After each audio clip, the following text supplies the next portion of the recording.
All right, we are live. Hello, welcome to another episode of Level Up Lando, the show that takes you inside the trials, the tribulations, and the occasional success. That is the everyday challenge of my life as I pursue my never-ending effort of trying to level up. I am your host, Landon Like a Plane, and I'm coming to you from Truscott Studios, also known as my bedroom, right here in pretty cold, pretty gloomy Aspen, Colorado. Today is Friday, June 6th at 11:51 a.m. And it has been a while. I think it's been maybe 2 weeks since the last time I did a show here. So there's a little bit to catch up on, and there is a little bit to fill you in on. So we are going to try and do that. So let us start with maybe where we left off, which was I had a friend coming to town. His name is Eric. He moved from Bozeman, Montana, where he did not like it very much. Although I gotta say, my time in Whitefish, Montana, I liked a lot. I kind of like Montana in general. Although I wasn't in Bozeman, he did not like it. And after a year of living there, decided he was going to try to return to Colorado. And after hearing me talk up how awesome the Roaring Fork Valley is here on Highway 82, leading all the way up to Aspen, he decided he was going to move to the valley. So about 2 weeks ago, he did that. He packed up his truck, he got a U-Haul trailer, and he came and he stayed with me for, let's see, I don't know, about 12 days, I would say. So I had been hosting him and having him here, which was awesome and great to do, but did take away from me being able to focus on pushing the ball forward with my job and my career and my business. So we will jump into that in just a minute, but between now and then, let me just fill you in a little bit more. So he came and stayed with me, and he has his dog with him. So I was hosting him and his dog for about 10 or 11 days. And like I said, he was a particularly good house guest, so that made hosting him easy. He likes to cook. He cleaned my house. He bought the groceries. So like I'm saying, it was relatively painless to host him, which isn't always the case. A lot of times it ends up costing me money buying the groceries and the toilet paper and the various things that an additional human living in my house uses. But he did a really good job helping to pay for that kind of stuff, and then also cleaning my house and making sure that it was orderly and neat when he would get up and start his day. So that made hosting him really fun. Plus, he's my friend, and it was good to reconnect. And he was very grateful and gracious about having a place to land to try to launch his move here into the Roaring Fork Valley. Since then, he has gotten himself a job at a plant nursery down valley called Eagle Creek Nursery, where he's going to likely be made a manager as a result of his education in horticulture. So that's pretty impressive to watch somebody move to a really hard place to move to and within 2 weeks get himself a job. And he's now currently looking for housing.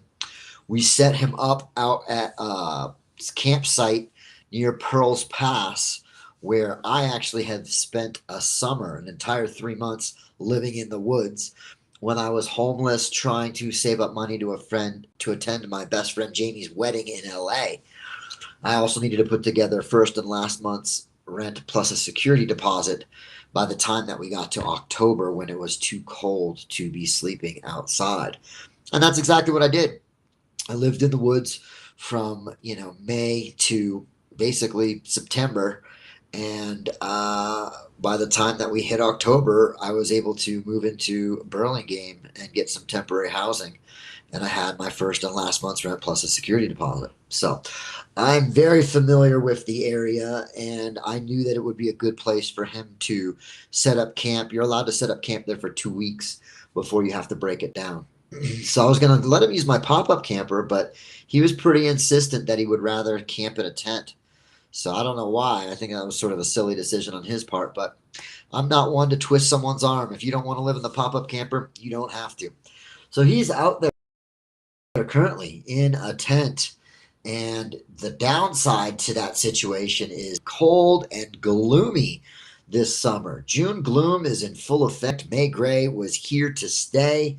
It has been a cold, wet, gloomy beginning to this summer. If summer started in April, we had a little bit of spring weather, which was actually pretty nice because it was sunny and warm. But then we turned into this May gray, and it was 3 weeks of solid gray, cloudy, rainy weather. And then Eric came to visit. We got 2 beautiful days. They were like 80-degree days. It was kind of hot, actually. But after having multiple weeks of cloudy weather, I was over it. And I thought that summer was here when he showed up. He was like, wow, is it always this hot? And I said, no, it's been freezing. And I've had to wear a hoodie in the summer. And after going through what is a particularly long, cold winter here in Aspen, you're ready for the warm weather. You're ready for the sunshine. And, I tell you, I feel like we got more sunshine over the winter season than we have this whole summer so far. So here we are today on Friday, June 6th, and it is another gloomy, cloudy, gray, pseudo winter day deep into what is our summer here, June. So personally, it's a little disappointing to not have that warmer weather, which is an inspiration and a motivation for me to exercise, get outside, do some hiking, and just get into that sunshine and get some vitamin D and the serotonin that goes along with that. So I've had a few things that are kind of combined to, in my opinion, slow me down. Obviously my friend came to visit, and because I work for myself, it is quite nice to be able to just take a full week off of work and host my friend and show him around the town and help him find a place to live and help him find him a job and help him get set up camping and show him the ropes, show him the area, help him get assimilated and settled. And after about 10 or 11 days, I think we did that. When we finally got out to the campsite, he was very happy to be here in Colorado. He felt familiar with the valley. We had driven down to Rifle. He got a storage unit down there. So we've gone up and down the valley multiple times, and he's relatively familiar with the area.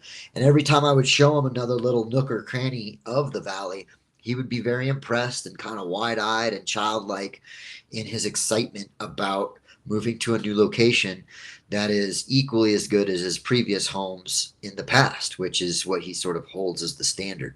He lived in Crested Butte for a long time, and he's a big fan of Crested Butte. And I've been to Crested Butte, and I like it over there, but the Roaring Fork Valley is better, if you ask me. So it's why I live here. It's why I love living here. And as he's learning and discovering for himself, I'm right. And there's a lot more infrastructure. There's a lot more happening over on this side. We're not very far apart. We're 16 miles as the crow flies. If the mountain is like this, Aspen's here, Crested Butte's here. So I've walked from Aspen to Crested Butte to go stay with him when he was living over there. So he's now discovering that the Roaring Fork Valley is the better of the valleys, and he's enjoying that discovery. So that was pretty nice to host him and to connect with him, and then to help him sort of find his feet here. He's working now. He definitely needs to find an apartment, but he might have found one. So, until then, he's camping, and it is raining, and that does suck. But that's part of how you make it work here in the Roaring Fork Valley and Aspen. It's not easy, and a lot of times you're homeless, and a lot of times you find housing and then you lose it, and then you have to find housing again, and the whole thing is a bit of a nightmare. But when you finally get stable housing, it really does level, the ship, and you're able to navigate these pretty treacherous waters, which is high cost of living, lack of friendship, being by yourself, and just struggling in general, which I am an expert at. So I'm a good person to know as far as trying to come here and then make it work, because I've done it and I had to go through a lot to do it. So I've learned a lot in the process, and I can spare any of my friends trying to do the same thing a lot of hard times by just directing them the right way. So I feel like I've done that. So that's a little pat on the back. That's a level up, Lando. I helped one of my good friends move to this valley, which this is a very extremely difficult place to live. So yeah, feeling good. Let's go another pat on the back for that one. Yay, landed. Good job. What else? What else? Let's see. So, in addition to that, I've had a few other, I guess you could call them accomplishments. We just held our Toastmasters officer elections, and for the first time in 10 years, I think, I get to step down. I've been an officer for this club since 2015, and it's mostly out of necessity. It's mostly because without me stepping up, the club wouldn't be able to remain intact or move forward. So I did what I had to do and step up. But we've actually grown the club to a point where we've got enough members and enough enthusiasm that people are volunteering to fill these roles without me having to step up to fill them reluctantly. And so for the first time in a decade, I get to return to just being a regular member and focus on my speeches and focus on moving through my pathway. So that's great. That's great news for me. In addition to that, I've also been published several more times in the newspaper, and I'm developing a fan following. I've got emails coming through, telling me that these people are enjoying my writing and that, I'm making good points and that they appreciate the effort that I'm putting in to get published. So that feels good. That's a level up. Yay, landed.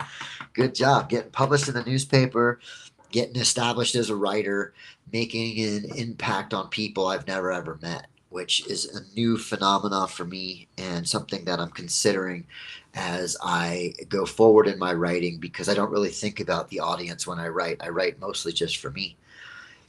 And now to see and realize that I have a bit of a responsibility when it comes to my writing, because I am impacting other people.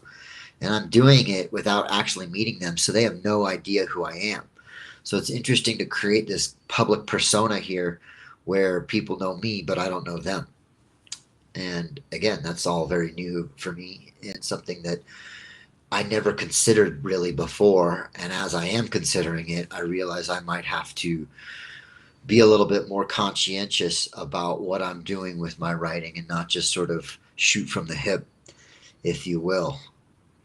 And that there is a responsibility that goes along with people reading what you have to say. So there's that. What else can I tell you? So yeah, in these last, 2 weeks, I would say I have really kind of let the business lag. I was supposed to do another round of videos for this realtor client that I have, but I haven't heard back from her. So I'm not going to press her if she doesn't want to do the videos, or if she does, she can get a hold of me. Because I've reached out to her multiple times. It's just starting to rain. We've got our daily afternoon rains here in Aspen. It is noon, and it's been cloudy all day, but now it's actually starting to come down. So another wet one here in Aspen. So yeah, I was supposed to do another round of videos, which would have really helped the financial situation. I am struggling as per the usual. Although I am ready to be done struggling, I am ready to welcome abundance into my life in all the many ways that it might come and manifest, namely financial. I sure would like to have more money in my bank account. I've got about $200 to my name with a $150 check in the mail. I'm hoping from the newspaper for one of the last articles I published. That said, I did get my new bio in the newspaper, which has my little description that I am the founder and CEO of Aspen Drone Company, and that I do media production services. And that if you want those services, to contact me at landon@aspendronecompany.com. So that's kind of cool that I've now got eyes on the email and my company name. In addition to which, when I don't have a client, I have been practicing flying the drone. So it's not a total loss. It's not like I stalled out completely. It's just that as far as creating the income and driving new clientele, I really haven't done that. And that's a little bit of a concern for me. I've got a fear that if I'm not every single day pushing the business forward relentlessly, without stopping, without taking a break, without taking any downtime, that I'm not going to be successful. There's this, I don't know, unfounded belief that if you're not working on the business, it's not going to be successful. And if you're not working extremely hard, 25 hours a day, it's not going to be successful. So I have this sort of unfounded belief that, and the truth is, that's not true. A lot of times, breakthroughs happen when you take a moment and you take a break and you rest, and you're not actually trying to push the ball forward. When I say push the ball forward, I'm always thinking of, I think his name is Sisyphus, the guy who has to push the boulder up the hill in Greek mythology, only to have it crush him. That's what I imagine I'm doing. I'm trying to push the boulder up the hill. When I push the ball forward, it's pushing the ball up the hill. And if you take a day and you just sit down, the boulder pushes you back down. So you got to keep the momentum. You have to keep the rhythm and keep the rhyme and do the thing. It's bobsled time. So, and I'm learning that that's not necessarily true. And I'm learning that on occasion it is okay to take a break. And on occasion it is okay to step back and maybe try to get more of a zoomed out view, as opposed to when you're right up close and your nose is against that boulder trying to push it up the hill. So with that, I do feel a little bit of guilt. I do feel a little bit of concern and worry for myself because I'm not doing the action that I need to do in order to be successful. And I'm aware of that, which makes me concerned, makes me worried for myself. So I'm trying to jumpstart getting back into it. And that is why we're sitting down to do a little podcast here. Every time I do a podcast, I take a look at the little yellow book of accountability, which is really getting close to being done here. We've got this many pages left and then it's over. So then we got to start a new book, which I have bought. But let us go ahead and just take a quick look here on 6/6/25. What was the last few things that I needed to do? I need to string together a system.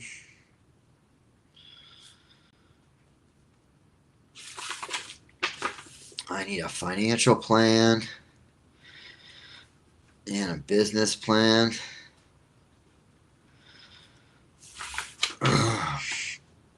Profit and loss, taxes, invoices. All right. What else here? What else? I need to edit. I've got this Steely Dead footage, which I really would like to get done. I just can't bring myself to edit. And I got the family trip. Print photos.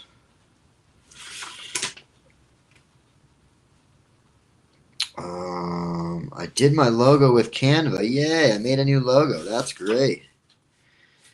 So I wouldn't mind printing that out. Clothing. I want shirts, hats, and sweaters.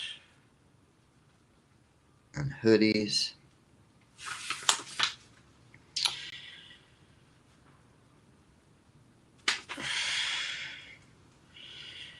Create flow or system. Maybe some whiteboards. I just learned yesterday as I was playing with Canva, there's these whiteboards that you can set up. New clients. Finish. I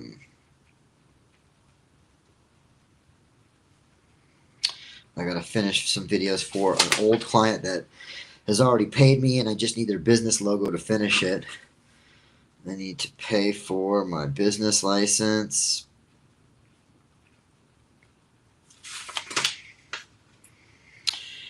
LLC. Google Workspace.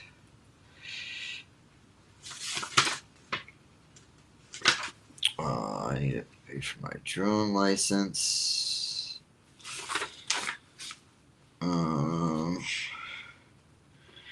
Business books. I did get one of those business books. I got library, 3D printing. I want to create a, what is it, like a rack for the drone. And I want a podcast out of there.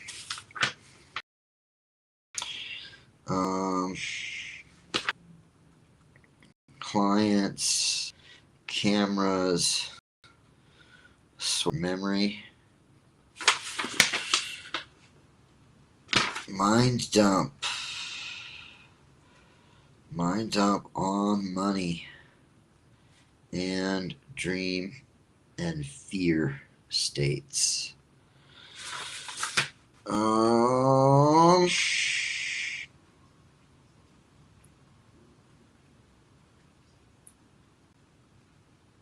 All right, that's pretty good. So that's pretty good. That's a pretty solid list of things that I need to be doing here. So that's nice. That helps give me some direction. You know, it's definitely part of my problem. I was listening to Alex Formosi the other day, and he said that laziness or lack of action comes from lack of specificity. The reason that you're not able to take action and move through what is the proper course is you don't have specific actions to take. You're vague, and it's through that vagueness that you kind of find yourself still. You find yourself not moving forward because you don't have specific direction to go. And that when you do have specific direction, it's much easier to put your foot on the gas because you know the road you're going down.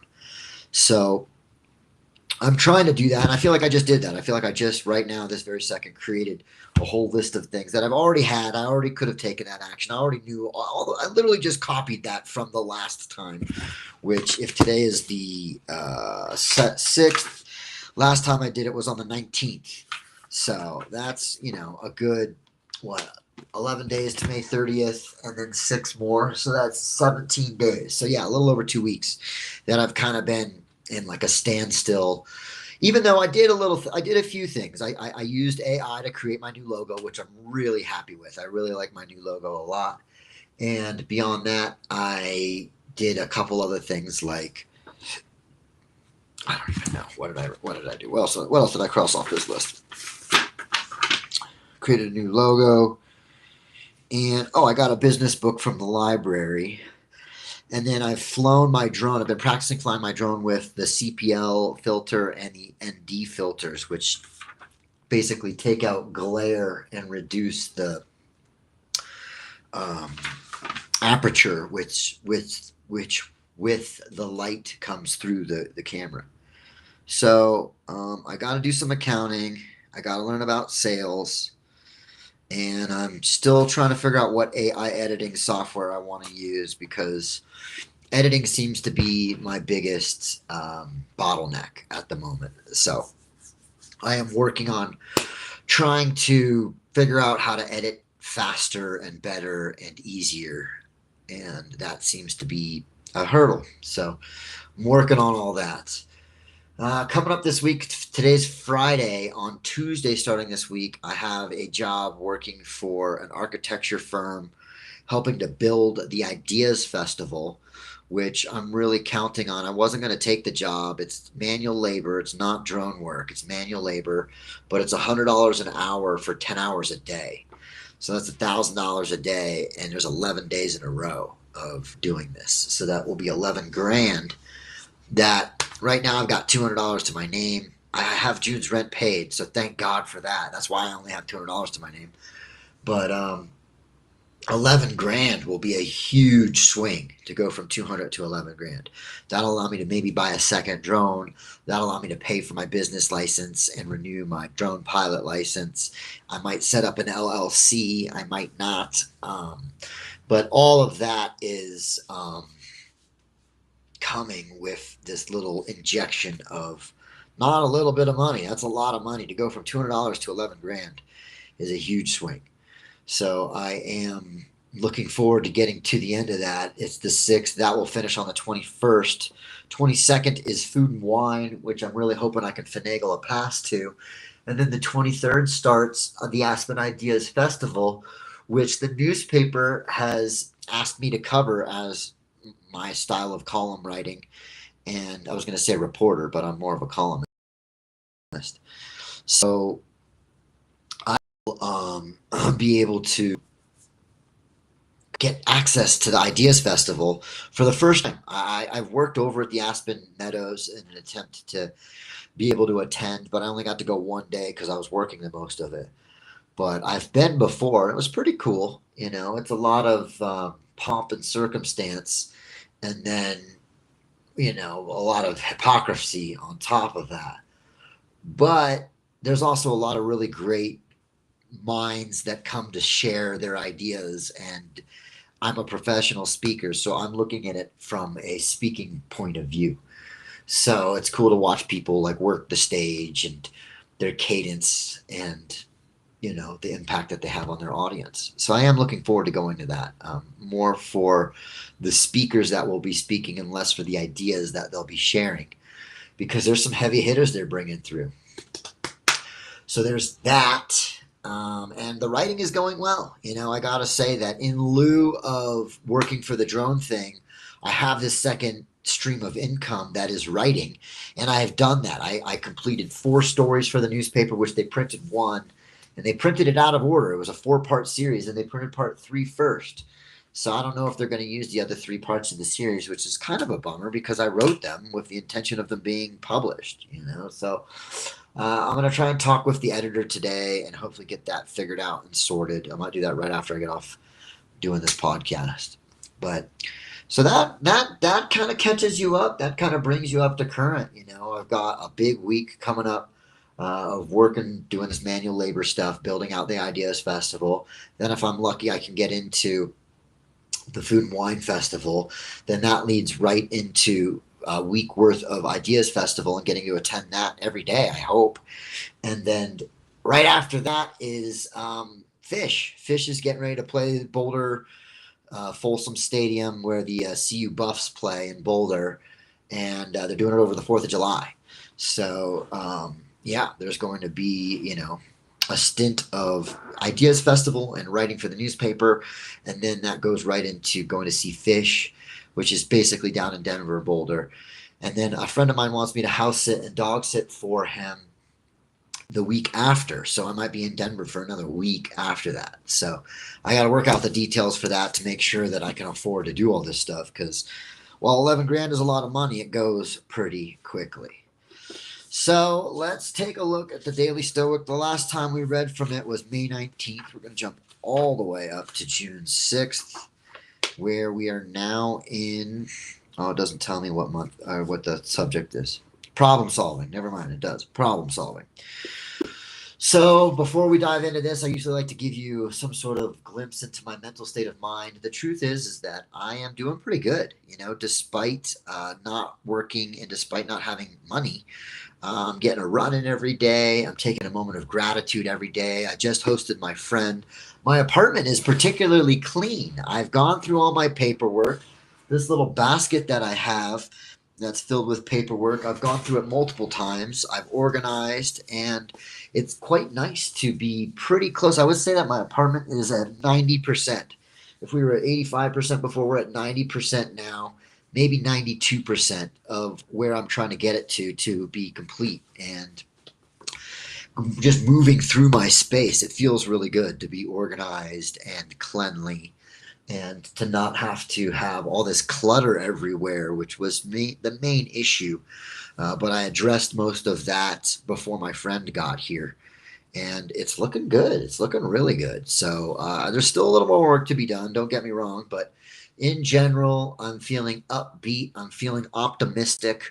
I'm a little worried for myself as far as not doing the right things I need to do to make the business go, but I'm also forgiving of myself in that it's just a made-up belief that it has to be hard.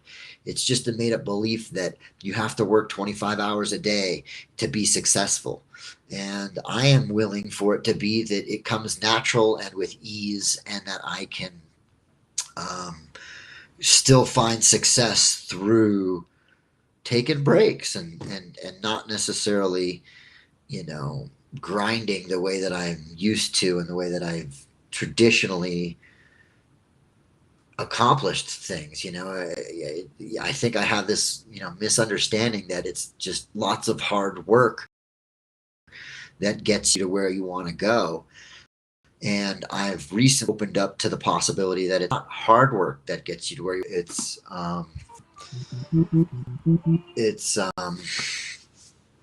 smart work. It's smart work that gets it done.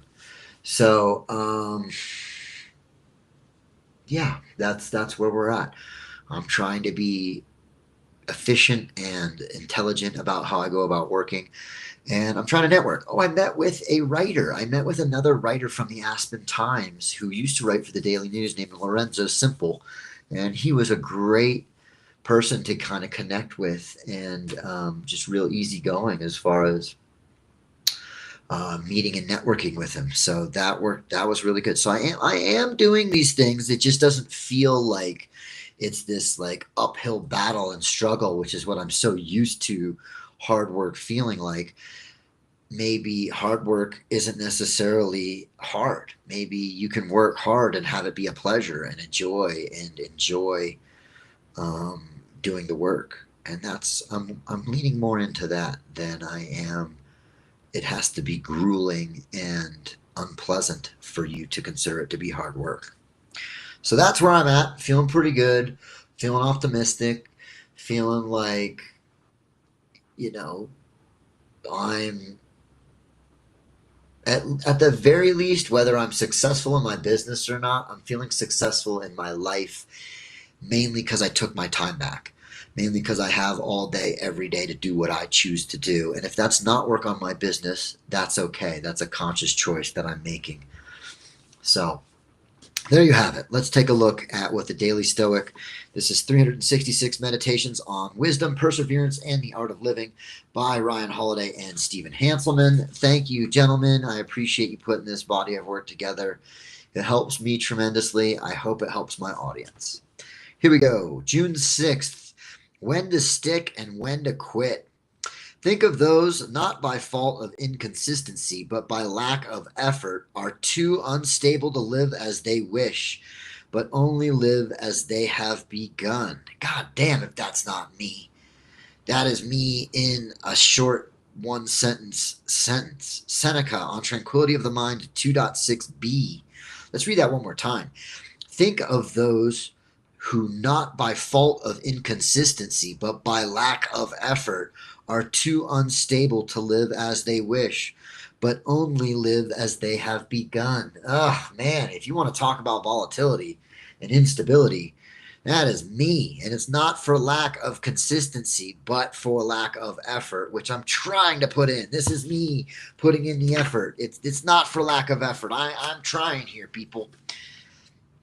In the dip, Seth Godin draws an interesting analogy from three types of people you see in line at the supermarket. One gets in a short line and sticks to it no matter how slow it is or how much faster the others seem to be going.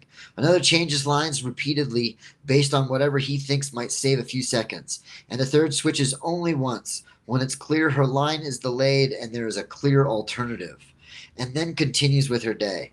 He's urging you to ask, which type are you? Seneca is also advising us to be this third type. Just because you've begun down one path doesn't mean you're committed to it forever, especially if that path turns out to be flawed or impeded.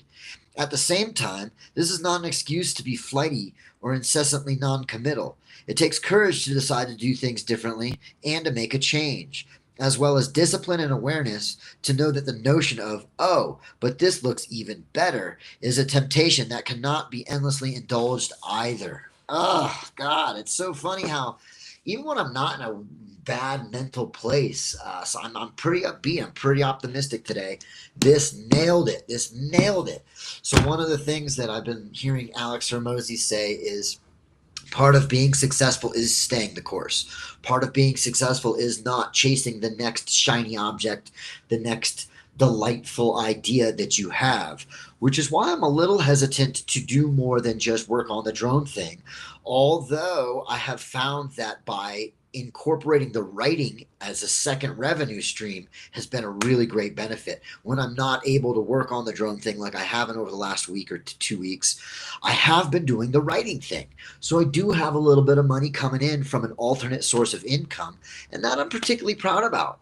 And furthermore, if I were to able to make money through this podcast and doing something where I'm speaking, that will be the ultimate bridge of the visions and dreams that I have.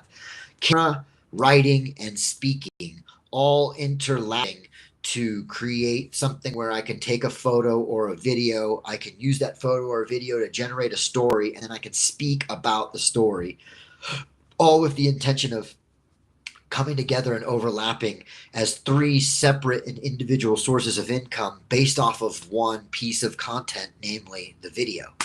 So, in that way, I do feel like I'm being fluid and adapting, yet at the same time, I am so determined to make myself successful on my own terms, mainly through this drone thing, because it's been the most viable source of income. But I am open to writing being a better source of income, and I'm open to podcasting being a better source of income.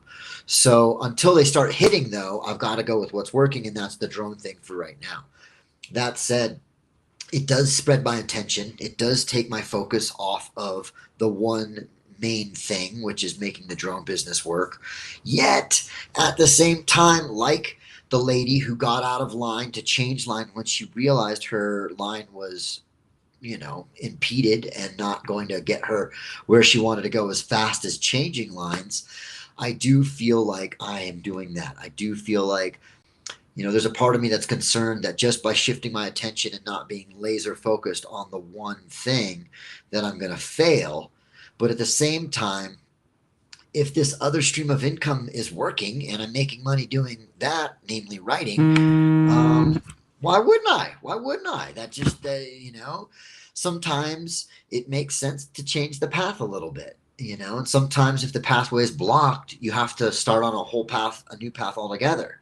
Now, my path isn't blocked per se, but it is forking. It does lead in multiple directions. And from that point of view, I just went down one little pathway to find that the trail dead ends, and I turn back and come back to the main pathway. And that dead end trail is another source of income.